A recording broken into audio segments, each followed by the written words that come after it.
Is Shaheen और आज हम लोग डिस्कस करने वाले हैं MMPC 018 का क्वेश्चन पेपर और क्या पैटर्न सेट हो रखा है दिसंबर 2023 के लिए उनको डिस्कस करेंगे। तो 2023 में 20 मार्क्स से पूछा गया था एंटरप्रेन्योरशिप के टाइप्स, वुमेन एंटरप्रेन्योरशिप क्या होती है, गवर्नमेंट की पॉलिसी क्या होती है, बिजनेस मॉडल को सेलेक्ट किया जाता है तो उसकी क्या वैलिडेशन होती है, technical feasibility analysis, technological aspects को देखना और financial function of an enterprises के फाइनेंशियल फंक्शन क्या होते हैं। इसके अलावा रूरल एंटरप्रेन्योरशिप इंडिया के अंदर 4 बेसिक फॉर्म बताने हैं, positive negative side of family business. तो ये 8 क्वेश्चंस आपके पूछे गए हैं, मतलब ज़्यादातर 8 क्वेश्चंस पूछे ही जाते हैं, जिसमें से 5 आपको अटेम्प्ट करने होते हैं। 20 मार्क्स होते हैं, मतलब 3 क्वेश्चन के ऑप्शन आपको मिलते हैं। नाउ पैटर्न जो कि मैंने 3 पेपर को कंक्लूड करने के बाद बताया है वो देख लो आप लोग। जैसे टाइप्स ऑफ एंटरप्रेन्योरशिप 2023 में तो आया है, लेकिन 2024 और 25 में नहीं आया। फिर वुमेन या रूरल एंटरप्रेन्योरशिप, ये आप लोगों की 2023 में आया है क्वेश्चन 2 और 7, और 2024 में भी आया है। मतलब आपको जो 2 एग्ज़ाम में आया है वो तो पढ़ के जाना ही जाना है, और जो तीनों एग्ज़ाम में आया है उसके लिए तो कोई आपको डाउट है ही नहीं।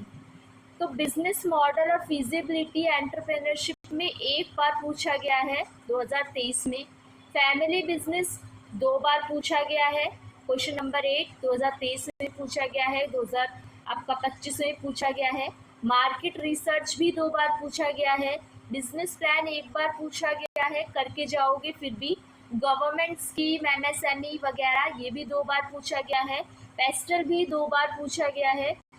इसके बाद जैसे कि आपका funding, VC, cost of capital वगैरह ये भी 2 बार पूछा है, सोशल एंटरप्रेन्योरशिप 1 बार और थ्योरीज ऑफ एंटरप्रेन्योरशिप 1 बार, जो कि अभी रिसेंटली पूछा जा रहा है, देख रहे हो 2025 में पूछे गए क्वेश्चन है।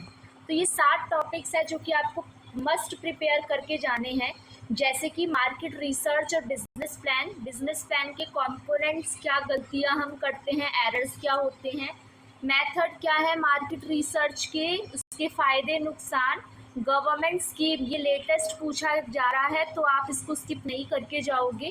गवर्नमेंट स्कीम MSME हो गया, स्टार्टअप हो गए, इन्वायरमेंटल एनालिसिस या पेस्टल जो है वो कंपोनेंट ऑफ इन्वायरमेंटल एनालिसिस 2 पूछे जाते हैं आपसे, या तो पेस्टल वगैरह पूछा जाता है।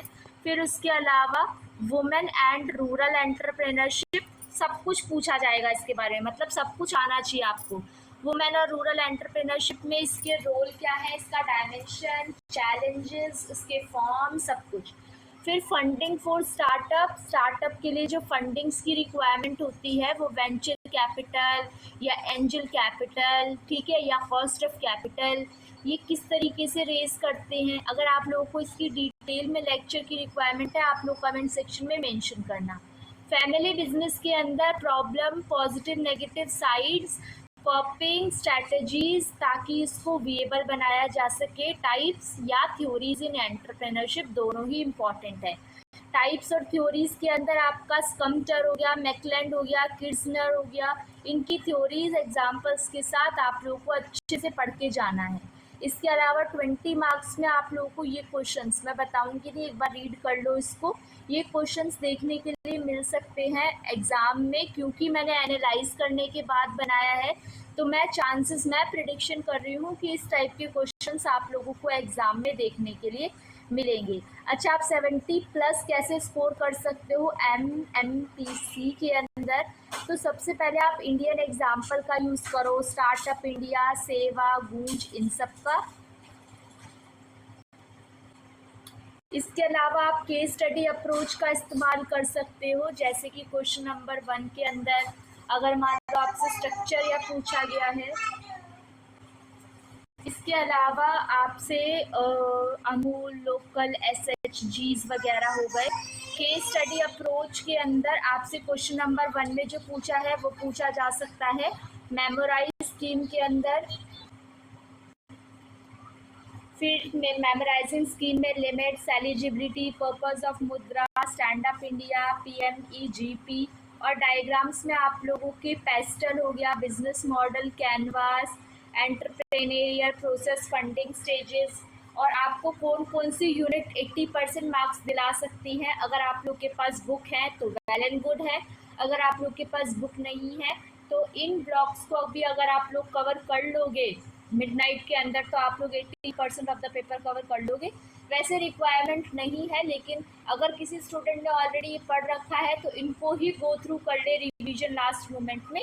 फर्स्ट 3, 5, 7, 9 ऑड नंबर है, ठीक है, तो इनको कवर कर लेंगे तो आपका 80% ऑफ द पेपर यहाँ से ही आएगा। बाकी मैंने जो कॉन्टेक्स्ट दे दिया आपको इतना करके जाओ, ये ही अपने आप में एक बुक के बराबर है। ठीक है, आपसे स्टूडेंट मिलेंगे अब नेक्स्ट लेक्चर वीडियो में। तब तक आप चैनल को सब्सक्राइब करो, शेयर करो video as more as possible.